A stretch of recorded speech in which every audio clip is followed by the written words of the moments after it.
ଆଜିର ପ୍ରଥମ ପ୍ରଶ୍ନ, ଭାରତର ରାଷ୍ଟ୍ରୀୟ ପୁରସ୍କାର କ'ଣ? ଏ ପଦ୍ମବିଭୂଷଣ, ବି ପଦ୍ମଶ୍ରୀ, ସି ପଦ୍ମଭୂଷଣ, ଡି ଭାରତରତ୍ନ।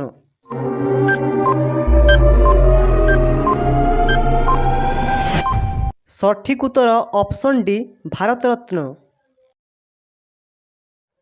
ପରବର୍ତ୍ତୀ ପ୍ରଶ୍ନ, କେଉଁ ଦେଶର ଲୋକ ମୋବାଇଲ ବ୍ୟବହାର କରନ୍ତି ନାହିଁ? ଏ ଚିଲି ଦେଶ, ବି କୋରିଆ ଦେଶ, ସି କାଙ୍ଗୋ ଦେଶ, ଡି ଅଲଜେରିଆ।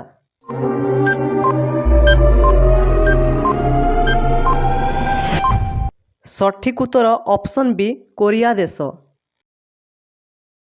ଦେଖିବା ପରବର୍ତ୍ତୀ ପ୍ରଶ୍ନ, ରାଜ୍ୟସଭାର କାର୍ଯ୍ୟକାଳ କେତେ ବର୍ଷ ହୋଇଥାଏ? ଏ 4 ବର୍ଷ, ବି 5 ବର୍ଷ, ସି 6 ବର୍ଷ, ଡି 7 ବର୍ଷ।